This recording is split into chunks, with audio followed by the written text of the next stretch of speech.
नमस्कार। देश प्रदेश व दुनिया की तमाम बड़ी खबरों में आपका स्वागत है। आइए एक नजर डालते हैं आज की मुख्य हेडलाइंस पर। बड़ी खबरों में आज हम बात करेंगे किसानों और पुलिस में झड़प की, वहीं बताएंगे क्या है ताजा अपडेट। आम आदमी पार्टी का भूपेंद्र हुड्डा व सुरजेवाला को लेकर क्या है बड़ा खुलासा। किसान आंदोलन से जुड़ी बड़ी खबर में हम आपको बताएंगे हरियाणा के किसानों ने क्यों बनाई आंदोलन से दूरी। वहीं बताएंगे 15 साल के दूल्हे की 26 साल की दुल्हन से अचानक क्यों नहीं हुई शादी। वहीं किसान आंदोलन पर भूपेंद्र सिंह हुड्डा का बड़ा बयान आया सामने। कुमारी शैलजा का आखिरकार क्यों एक बार फिर फूटा गुस्सा। हरियाणा में 2 फाड़ हुई खाप पंचायत, बताएंगे बड़ी वजह। हरियाणा में मौसम को लेकर क्या है मौसम विभाग की नई चेतावनी। वहीं बताएंगे आखिरकार कुलदीप बिश्नोई ने क्यों दिया इस्तीफा। अब हरियाणा में 10वीं पास करते ही कैसे मिलेगी नौकरी। वहीं दुष्यंत चौटाला को सरकार ने नोटिस देकर कैसे बढ़ाई मुश्किलें। वहीं हिसार में 2 युवतियां कैसे हुई लापता। बड़ी खबरों में आज हम बात करेंगे हरियाणा में पीडब्ल्यूडी मंत्री के जिले में टूटी सड़कें, बताएंगे कैसे हुआ भ्रष्टाचार का भंडाफोड़। वहीं पत्रकारों द्वारा किसान आंदोलन को कवर करने पर क्यों लगाई पाबंदी। बीजेपी ने क्यों कहा कि सोनिया गांधी जुड़ी हुई है भारत विरोधी संगठन से। वहीं सीरिया के राष्ट्रपति को देश छोड़कर क्यों भागना पड़ा। अब देखिए खबरें विस्तार से। आइए बात करते हैं किसान आंदोलन से जुड़ी बड़ी खबर की। पंजाब के 101 किसान 8 दिसंबर को दोपहर 12 बजे दिल्ली कूच के लिए रवाना हुए। किसानों ने बैरिकेडिंग तोड़ दी और पुलिस के पास पहुंच गए। हरियाणा पुलिस ने परमिशन न होने की बात कहकर उन्हें आगे नहीं बढ़ने दिया। इस पर किसानों और पुलिस में बहस हुई। जवाब में पुलिस ने पेपर स्प्रे किया और आंसू गैस के गोले दागे। पहली बार कोई किसान घायल नहीं हुआ। दूसरी बार जब आंसू गैस के गोले दागे तो 8 किसान घायल हो गए, जिसमें एक की हालत गंभीर है। पुलिस ने शेड पर चढ़कर किसानों पर फूल बरसाए। किसानों ने पुलिस की तरफ से दागे बम सेल भी दिखाए। फिर पुलिस ने वाटर कैनन का इस्तेमाल किया। किसानों के घायल होने के बाद किसान नेताओं ने जत्थे को वापस बुला लिया। बहरहाल लगातार तनाव बढ़ता जा रहा है और किसान किसी भी हाल में पीछे हटने को तैयार नहीं है। आइए बात करते हैं भूपेंद्र हुड्डा व सुरजेवाला को लेकर आम आदमी पार्टी द्वारा किए गए नए खुलासे की। जी हां, हरियाणा विधानसभा चुनाव में कांग्रेस और आम आदमी पार्टी के गठबंधन को लेकर आम आदमी पार्टी के नेता और राज्यसभा सांसद राघव चड्ढा ने बड़ा खुलासा किया। उन्होंने एक चैनल को दिए इंटरव्यू में बताया कि हरियाणा विधानसभा चुनाव में राहुल गांधी आम आदमी पार्टी के साथ गठबंधन करना चाहते थे। इसको लेकर मेरी उनसे कई बार बात हुई। मेरे नेता अरविंद केजरीवाल उस समय उपलब्ध नहीं थे, इस कारण मुझे राहुल गांधी से इस मामले को लेकर संवाद करने का मौका मिला। चुनाव में हरियाणा की लोकल यूनिट के नेताओं की यह मंशा थी कि हम गठबंधन न करके अकेले चुनाव लड़े, इसलिए उन्होंने साथ में चुनाव नहीं लड़ा। इसके बाद राघव चड्ढा ने गठबंधन को लेकर एक शायरी भी पढ़ी। उन्होंने कहा, हमारी आरजू का ख्याल रखते तो कुछ और बात होती, हमारी हसरत की फिक्र होती तो कुछ और बात होती। आज वह भी पछता रहा होगा मेरा साथ छोड़कर, अगर साथ साथ चलते तो कुछ और बात होती। जी हाँ, इस दौरान राघव चड्ढा ने कहा कि राहुल गांधी आम आदमी पार्टी से गठबंधन करना चाहते थे, लेकिन भूपेंद्र सिंह हुड्डा व रणदीप सुरजेवाला गठबंधन के लिए तैयार नहीं थे। आइए बात करते हैं हरियाणा के किसानों की आंदोलन से दूरी की। जी हाँ, पंजाब के किसान 299 दिन से हरियाणा से सटे शंभू और खनौरी बॉर्डर पर बैठे हैं। दिल्ली कूच के चक्कर में 3 बार उनका पुलिस से टकराव हो चुका है। एक युवा किसान की मौत भी हो चुकी है। इसके बावजूद इस बार किसानों को हरियाणा के किसानों का वो सपोर्ट नहीं मिला है जो उन्हें 2020-21 में 3 कृषि कानूनों के खिलाफ चलाए गए आंदोलन में मिला था। इसको लेकर हर कोई सोच रहा कि आखिरकार इसकी वजह क्या है। जैसे ही हमने इसका पता लगाने की कोशिश की तो हरियाणा के किसानों ग्रामीणों से बात की तो ग्राउंड लेवल पर पुलिस और प्रशासन के जरिए बीजेपी सरकार बहुत एक्टिव नजर आई। हरियाणा सरकार जितनी सख्ती शंभू खनौरी बॉर्डर पर कर रही है, उतनी ही माइक्रो लेवल वर्किंग गांव स्तर पर भी कर रही है। वह किसी भी तरह प्रदेश में इस आंदोलन को जीवित नहीं होने देना चाहती। वहीं अगर हम किसानों की बात करें तो जो किसान नेता हैं हरियाणा से जुड़े हुए हैं, वो हर हाल में इस आंदोलन को एक बार फिर साथ देकर उठाना चाहते हैं। आइए बात करते हैं 15 साल के दूल्हे व 26 साल की दुल्हन की। जी हाँ, हरियाणा के जींद में 15 साल का नाबालिग लड़का बारात लेकर पहुंचा, जिससे उसकी शादी होनी थी। उस दुल्हन की उम्र 26 साल है। बारात शामली से आई थी। बाल विवाह की सूचना मिलने पर प्रशासन की टीम मौके पर पहुंची। लड़के के दस्तावेजों की जांच की गई तो उसकी उम्र महज 15 साल 4 महीने पाई गई। दुल्हन दूल्हे से 11 साल बड़ी थी। इसके बाद बाल विवाह निषेध अधिकारी की टीम ने शादी रुकवा दी।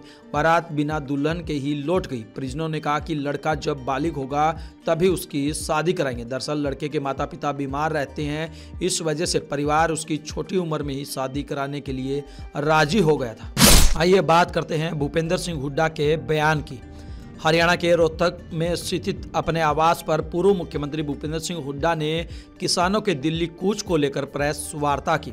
इस दौरान पत्रकारों से बातचीत करते हुए भूपेंद्र सिंह हुड्डा ने कहा कि किसानों को दिल्ली जाने से रोकना बीजेपी का प्रजातंत्र विरोधी कदम है। किसान की आवाज दबाने की बजाय सरकार को बातचीत पर समाधान निकालना चाहिए। उन्होंने कहा कि बीजेपी किसानों को बुआई के समय डीएपी, सिंचाई के समय यूरिया और कटाई के समय एमएसपी देने में हमेशा नाकाम साबित हुई है। यही वजह है कि बार बार अपनी मांगों को लेकर किसानों को आंदोलन करना पड़ता है, लेकिन सरकार किसानों की मांगों को नजरअंदाज कर रही है। पिछली बार आंदोलन खत्म करवाते हुए सरकार ने एमएसपी के लिए बाकायदा एक कमेटी बनाने का ऐलान किया था, लेकिन इतना लंबा समय बीत जाने के बाद भी किसानों के हाथ खाली है और वह सरकार को उसका वायदा याद दिलाने के लिए दिल्ली जाना चाहते हैं। आइए बात करते हैं कुमारी शैलजा के गुस्से की। जी हाँ, अखिल भारतीय कांग्रेस कमेटी की महासचिव एवं सिरसा की सांसद कुमारी शैलजा ने कहा कि जिस तरह से 2 साल पहले किसानों के साथ भाजपा सरकार ने तानाशाही की थी, उसी तरह से एक बार फिर अब शंभू बॉर्डर के ऊपर किसानों के ऊपर सरकार द्वारा बर्बरता की जा रही है। कुमारी शैलजा सिरसा की मंडी कालांवाली में आयोजित एक कार्यक्रम के दौरान मीडिया से बात कर रही थी। कांग्रेस सांसद कुमारी शैलजा ने कहा कि बीजेपी सरकार में अन्नदाता को प्रताड़ित किया जा रहा है। अपनी मांगों को लेकर दिल्ली जा रहे निहत्थे किसानों के ऊपर आंसू गैस के गोले छोड़े जा रहे हैं। किसानों को रोका जा रहा है। किसानों की जायज मांगों के ऊपर भी सरकार बातचीत नहीं कर रही है। उन्होंने कहा कि अगर देश का किसान खुशहाल नहीं होगा तो देश कभी भी उन्नति नहीं कर सकता। उन्होंने चेतावनी देते हुए कहा कि किसानों की अगर समस्याओं का समाधान जल्द नहीं किया गया तो आने वाले समय में सरकार को परेशानी का सामना करना पड़ सकता है।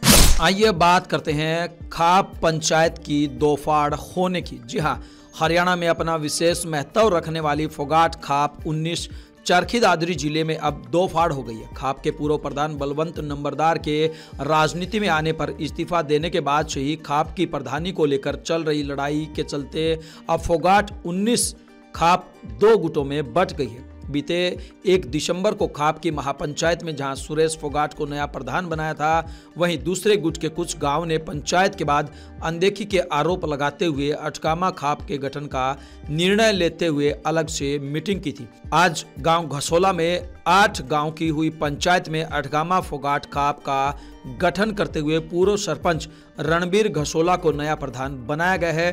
पंचायत में सामाजिक कुरीतियों के अलावा कई मुद्दों पर भी चर्चा की गई। आइए बात करते हैं मौसम विभाग की चेतावनी की। पहाड़ों के करीब आए पश्चिमी विक्षोभ ने अब मैदानी इलाकों में अपना असर दिखाना शुरू कर दिया है। हरियाणा के कैथल, कुरुक्षेत्र, करनाल, पानीपत और अंबाला जिलों में बादलों की आवाजाही के बीच गरज के साथ हल्की बारिश हुई। पश्चिमी हरियाणा, पश्चिमी पंजाब, दिल्ली और यमुना बेल्ट पर अब नए बादल छाने लगे हैं, जिसके चलते आज शाम पंजाब, चंडीगढ़, हरियाणा, दिल्ली और पश्चिमी उत्तर प्रदेश के जिलों में गरज के साथ हल्की से भारी बारिश देखने को मिलेगी। मौसम विशेषज्ञों का कहना है कि पश्चिमी विक्षोभ के एक्टिव होने से तापमान में फिर से कमी आएगी। 10 से 13 दिसंबर तक मौसम शुष्क रहने का अनुमान है। इस दौरान कुछ इलाकों में सुबह के समय कोहरा छाए रहने की संभावना है। मौसम में आई इस बदलाव के चलते रात के तापमान में 1.6 डिग्री की कमी आई है। 24 घंटे में हिसार की रातें सबसे ठंडी रही। यहाँ पारा 4.5 डिग्री दर्ज किया गया। आइए बात करते हैं कुलदीप बिश्नोई के इस्तीफे की। हरियाणा के बीजेपी नेता कुलदीप बिश्नोई ने अखिल भारतीय बिश्नोई महासभा के संरक्षक पद से इस्तीफा दे दिया। उन्होंने अपना इस्तीफा मुकाम पीठाधीश्वर स्वामी रामानंद को भेजा और पीठाधीश्वर को ही संरक्षक नियुक्त किया। साथ ही उन्होंने महासभा के आगामी चुनाव को लेकर भी 29 सदस्यीय समिति का गठन किया है, जो महासभा के चुनाव प्रक्रियाओं का संचालन करेगी। बिश्नोई महासभा के प्रधान देवेंद्र बुढ़िया के साथ विवाद के बाद कुलदीप बिश्नोई की मुश्किलें बढ़ी थी। बुढ़िया ने ही प्रधान पद की शक्तियों का इस्तेमाल कर कुलदीप को महासभा संरक्षक के पद से हटाया था। अब खुद कुलदीप बिश्नोई ने यह पद छोड़ दिया है। कुलदीप ने पद छोड़ने के पीछे निजी कारण बताए। इस्तीफा देते हुए कुलदीप ने कहा कि ऐसे व्यक्ति को प्रधान बनाए जो नशा न करता हो। मुझे पद का लालच नहीं है। मैंने केंद्रीय मंत्री और डिप्टी सीएम का पद ठुकराया है। मैंने समाज के पैसे से एक कप चाय तक नहीं पी है। बता दें कि कुलदीप बिश्नोई पर उनके विरोधी करोड़ों रुपए इकट्ठे करके देने का दबाव डालने का आरोप लगा रहे थे। आइए बात करते हैं हरियाणा में 10वीं पास बच्चों से जुड़ी खबर की। जी हां, हरियाणा कर्मचारी चयन आयोग यानी कि HSSC अब किसी भी भर्ती के लिए युवाओं को खुद संदेश भेजकर जानकारी देगा। यदि युवा चाहेगा तो उस भर्ती के लिए आवेदन कर सकेगा। आयोग की तैयारी है कि 10वीं पास करने के बाद युवा खुद ही हरियाणा स्टाफ सिलेक्शन कमीशन की साइट पर रजिस्ट्रेशन करा सकेगा। इससे उसकी यूनिक आईडी बनेगी जो जॉब लगने तक काम आएगी। इसके बाद योग्यता के अनुसार भर्तियों की जानकारी संबंधित युवा को मैसेज या ईमेल से मिलती रहेगी। इसके लिए वह आवेदन कर सकता है। जब युवा 12वीं या ग्रेजुएशन या पोस्ट ग्रेजुएशन के अलावा कोई अन्य डिग्री हासिल करेगा तो वह अपनी क्वालिफिकेशन अपनी आईडी के साथ अटैच कर सकेगा। जब भी आयोग क्वालिफिकेशन के हिसाब से अन्य भर्तियां निकालेगा तो यह जानकारी युवाओं को आसानी से मिल सकेगी। इसका ट्रायल सफल होने पर लागू किया जाएगा। आइए बात करते हैं दुष्यंत चौटाला को दिए गए नोटिस की। जी हां, हरियाणा के विधानसभा चुनाव में करारी हार झेलने वाली पूर्व डिप्टी सीएम दुष्यंत चौटाला की जननायक जनता पार्टी का प्रदेश कार्यालय जल्द खाली हो सकता है। यह कार्यालय पिछले 5 वर्षों से चंडीगढ़ के सेक्टर 3 स्थित MLA फ्लैट में चल रहा है। तब यह फ्लैट पूर्व डिप्टी सीएम दुष्यंत चौटाला की विधायक मां नैना चौटाला के नाम पर अलॉट था। नैना चौटाला 2019 से 2024 तक बाडरा सीट से विधायक थी। तब जेजेपी के 10 उम्मीदवार चुनाव जीतकर MLA बने थे। हालांकि 2024 के चुनाव में जेजेपी का एक भी उम्मीदवार नहीं जीत सका। इसी वजह से विधानसभा सचिवालय की ओर से जेजेपी नेताओं को फ्लैट खाली करने के लिए नोटिस दिया गया है। जेजेपी की ओर से विधानसभा अध्यक्ष से 3 महीने की मोहलत मांगी गई थी, लेकिन विधानसभा सचिवालय से उन्हें महज 15 दिनों की ही राहत मिली है, जो 15 दिसंबर तक पूरी हो जाएगी। हम आपको बता दें कि हरियाणा की बीजेपी सरकार ने पूर्व सीएम भूपेंद्र सिंह हुड्डा को भी बड़ा झटका दिया था। सरकार ने उन्हें चंडीगढ़ में मिली कोठी नंबर 70 खाली करने के लिए कहा था। हुड्डा ने इसके लिए 15 दिन का समय मांगा था। आइए बात करते हैं हिसार से लापता हुई 2 युवतियों की। जी हां, हरियाणा के हिसार जिले के हांसी शहर थाना व सदर थाना पुलिस एरिया से अलग अलग मामलों में 2 युवतियां लापता हो गई, जिनमें एक युवती शहर के बाजार से सामान लाने के लिए गई थी और दूसरी सुबह की सैर पर जाने की बात कहकर निकली थी। युवतियां अज्ञात परिस्थितियों में लापता हो गई। वहीं हांसी शहर थाना व हांसी सदर थाना पुलिस ने अलग अलग केस दर्ज कर उनकी तलाश शुरू कर दी। आइए बात करते हैं हरियाणा में PWD मंत्री के जिले में हुए भ्रष्टाचार की। जी हां, हिसार जिले की आदमपुर विधानसभा में इन दिनों नई सड़कें टूट रही हैं। जिले की बरवाला विधानसभा से विधायक रणबीर गंगवा PWD मंत्री हैं। उनके गृह जिले में ही सड़कों की हालत खराब है। मंत्री द्वारा अधिकारियों को चेतावनी भी दी गई थी, लेकिन सड़कों पर घटिया निर्माण सामग्री इस्तेमाल करने का सिलसिला जारी है। ठेकेदार कमीशन के चक्कर में घटिया सामग्री इस्तेमाल कर रहे हैं और अधिकारी आंखें मूंदे हुए हैं। आदमपुर में 1 महीने में बनकर तैयार हुई 2 सड़कों का मामला सुर्खियों में है। फ्रांसिस से असरावन और कालीरावन से मोटसरा सड़कों का निर्माण हाल ही में हुआ है। इन सड़कों का निर्माण तब शुरू हुआ था जब भाजपा विधायक भव्य बिश्नोई आदमपुर में थे। जब सड़कें बनकर तैयार हुई तो यहाँ के विधायक अब कांग्रेस के चंद्र प्रकाश हैं। इन सड़कों का मामला पूर्व विधायक के साथ साथ मौजूदा विधायक के संज्ञान में भी है, लेकिन अभी तक न तो सड़कों की मरम्मत हुई है और न ही किसी ने इसकी जांच के लिए पत्र लिखा है। इस बारे में विधायक चंद्र प्रकाश का कहना है कि मामला उनकी जानकारी में है और उन्होंने अधिकारियों से बात की तो उन्होंने कहा कि वे सड़कों की दोबारा मरम्मत करवा देंगे। आइए बात करते हैं किसान आंदोलन को कवर करने पर लगाई गई मीडिया पर पाबंदी की और उसके बाद किसानों ने क्या कुछ कहा है। जी हां, किसान नेता पंधेर का आरोप है कि मीडिया को पंजाब में किसान आंदोलन की कवरेज करने से रोका जा रहा है। इसी को लेकर पंधेर का मान सरकार पर गुस्सा फूटा है। वह कहते हैं कि हम कहते थे कि भगवंत मान सरकार केंद्र सरकार के साथ मिली हुई है। आज जिस तरह से मीडिया को रोका जा रहा है, मुख्यमंत्री और अरविंद केजरीवाल को आगे आकर इस पर सफाई देनी चाहिए और किसी भी हाल में मीडिया पर पाबंदी नहीं लगानी चाहिए। आइए बात करते हैं सोनिया गांधी पर बीजेपी के आरोप की। जी हां, भाजपा ने आरोप लगाया कि कांग्रेस की पूर्व अध्यक्ष सोनिया गांधी ऐसे संगठन से जुड़ी है जो कश्मीर को भारत से अलग करने की वकालत करता है। भाजपा ने सोशल मीडिया प्लेटफॉर्म एक्स पर कहा कि इस संगठन को जॉर्ज सोरोस फाउंडेशन की तरफ से फंडिंग मिलती है। इस संगठन का नाम forum of democratic leaders in Asia Pacific यानी कि FDLAP है। सोनिया इसकी सह अध्यक्ष है। बीजेपी के इन आरोपों को अमेरिकी सरकार ने खारिज किया है। अमेरिकी दूतावास के प्रवक्ता ने कहा कि अमेरिका मीडिया स्वतंत्रता का समर्थक है, वह OCCRP को फंड नहीं करता है।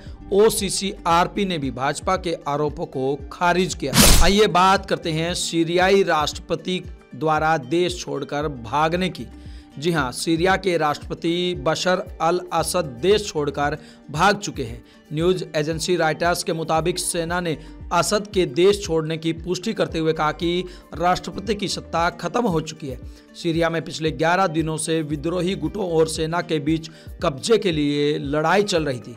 विद्रोही लड़ाकों ने राजधानी दमिश्क पर कब्जा कर लिया है। असद के देश छोड़ने के बाद सीरियाई PM ने देशद्रोहियों को सत्ता सौंपने का प्रस्ताव दिया है। PM मोहम्मद गाजी अल जलाली ने एक वीडियो में कहा है कि वो देश में ही रहेंगे और जिसे भी सीरिया के लोग चुनेंगे उसके साथ मिलकर काम करेंगे।